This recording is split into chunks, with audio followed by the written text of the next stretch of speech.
So student यहाँ पे देखिए, आज हम एक बहुत ही यहाँ पे एक इंपॉर्टेंट एक टॉपिक है जिसका नाम क्या है, ईसीजी के बारे में आज हम यहाँ पे देख रहे हैं। तो 11th स्टैंडर्ड का और मेडिकल एग्जाम का बहुत ही एक इंपॉर्टेंट एक मतलब टॉपिक है जिसका नाम क्या है, ईसीजी, इलेक्ट्रोकार्डियोग्राम। तो आइए चलिए हम इसको यहाँ पे देखते हैं। चलिए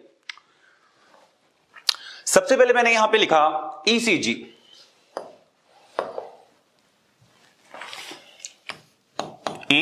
ईसीजी, ईसीजी मतलब होता है इलेक्ट्रो कार्डियोग्राम।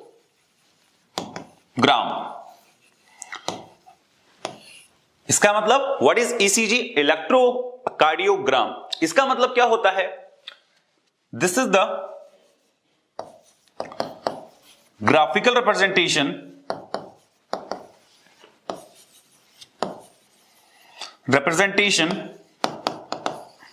of the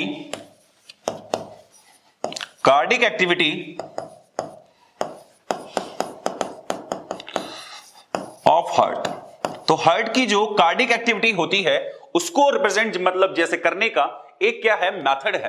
ठीक है, इसका मतलब जो हार्ट होता है उसकी ग्राफिकल रिप्रेजेंटेशन को हम ईसीजी बोलते हैं। ठीक है भाई, ईसीजी आपने एक देखा होगा हॉस्पिटल्स वगैरह में कि एक मशीन होती है, मशीन में आपको कुछ इस प्रकार से ग्राफ दिखता है जो कुछ इस तरीके से चलता रहता है, और जब कोई एक्सपायर हो जाता है तो ये लाइन यहां पे पी करके यहां पे आपको स्ट्रेट दिखाई देती है।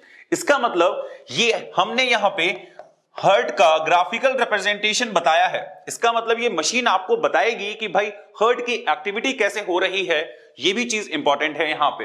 अब सुनिए, एक होता है इलेक्ट्रोकार्डियोग्राम और एक वर्ड देखिए मैं लिख रहा हूं इलेक्ट्रोकार्डियोग्राफ। इलेक्ट्रोकार्डियोग्राफ। अब एक है ग्राम और एक क्या है, ग्राफ है। दोनों में यहां पे अंतर है, दोनों में यहां पे अंतर है, और जो अंतर है वो ये है कि इलेक्ट्रोकार्डियोग्राफ इसका मतलब the machine which helps to generate the graphical representation।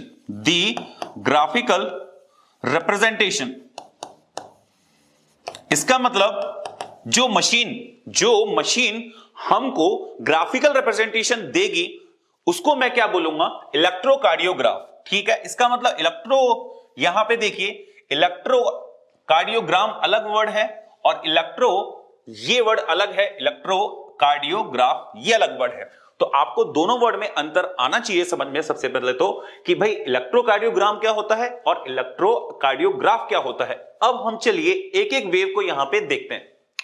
सबसे पहले मैंने यहां पे एक वर्ड लिखा, जैसा कि आपने सुना भी होगा, एक वर्ड होता है सिस्टोल। एक वर्ड क्या होता है, सिस्टोल। एक वर्ड आपने सुना होगा कॉन्ट्रैक्शन, और एक वर्ड आपने सुना होगा डीपोलराइजेशन।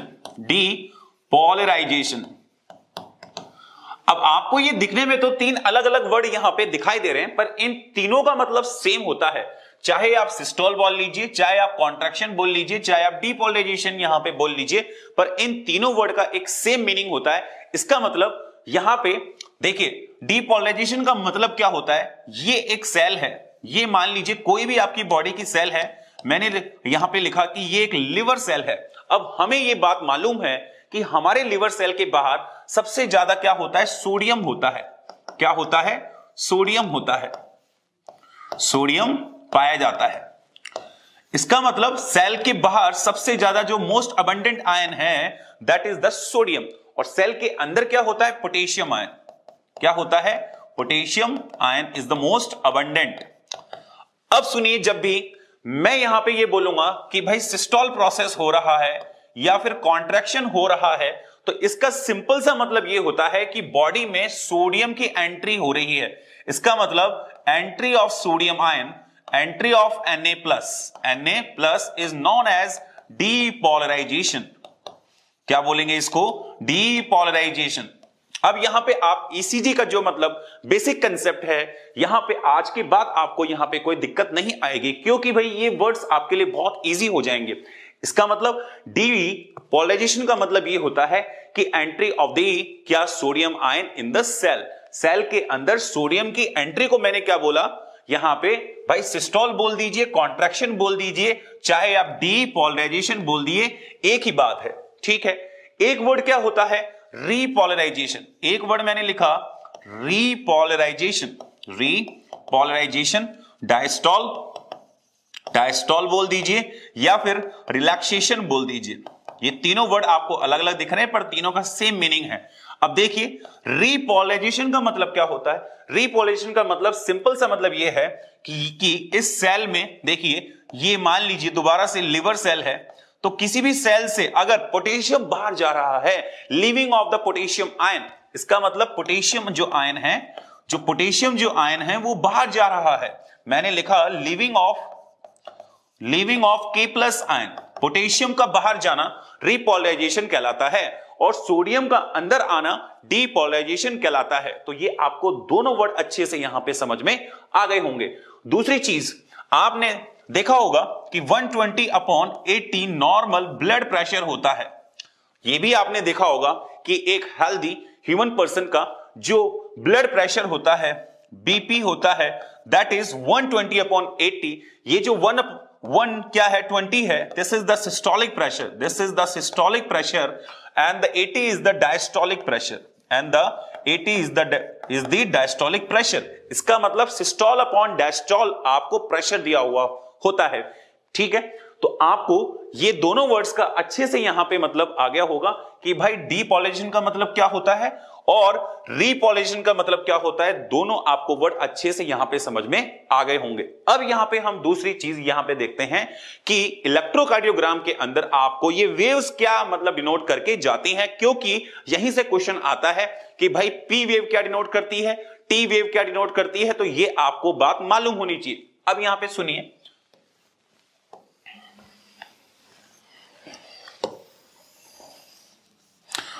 यहां पे देखिए,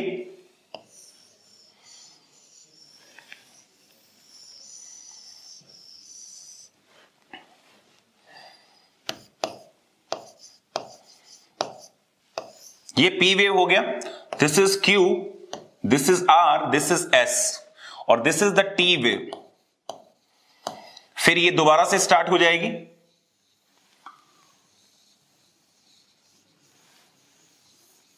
ठीक है। इस तरीके से आपने देखा होगा चलता रहता है ये। अब यहां पे देखिए, सबसे पहली चीज तो आपने को यह देखनी है कि जो हार्ट होता है वो होता है 4 चैम्बर्ड। क्या होता है, 4 चैम्बर्ड। ये राइट ऑरिकल है तो ये लेफ्ट ऑरिकल है, ये राइट वेंट्रिकल है तो ये लेफ्ट वेंट्रिकल है।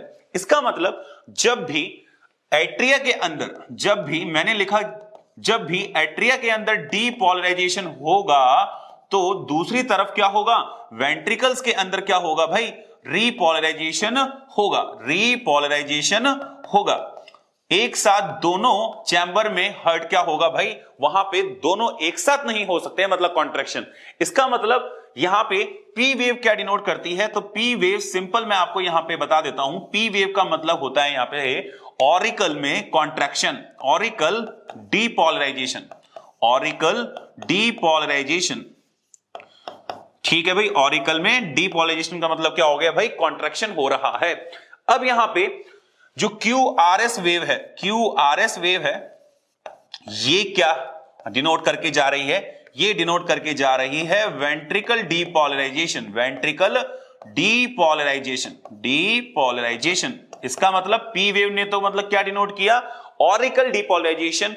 वहीं पर ही QRS ने क्या किया, वेंट्रिकल डीपोलराइजेशन। और तीसरी मतलब यहां पे जो इंपॉर्टेंट चीज है वो ये है, टी वेव के क्या डिनोट करके जा रही है, तो टी वेव डिनोट करके जा रही है क्या, वेंट्रिकल रीपोलराइजेशन, वेंट्रिकल रीपोलराइजेशन। तो आज के बाद आपको इन वर्ड्स में कभी दिक्कत नहीं आने वाली कि भाई डीपोलराइजेशन का मतलब क्या होता है और रीपोलराइजेशन का मतलब क्या होता है। ये तीनों वेव आपके लिए सबसे ज्यादा इंपॉर्टेंट है। अगर ईसीजी से क्वेश्चन आपके आता है नीट एग्जाम में, तो हमेशा ये वेव से ही क्वेश्चन आएगा कि ये वेव क्या रिप्रेजेंट करके जाती हैं। तो आपको इजी वे में आज ये वर्ड्स अच्छे से आ गए होंगे समझ में। उम्मीद करता हूं आज का वीडियो आपको अच्छा लगा होगा। इसी तरीके से और वीडियोस भी बेटा हम यहां पे देखते रहेंगे। ओके बच्चे, मिलते हैं नेक्स्ट वीडियो के अंदर। Bye bye.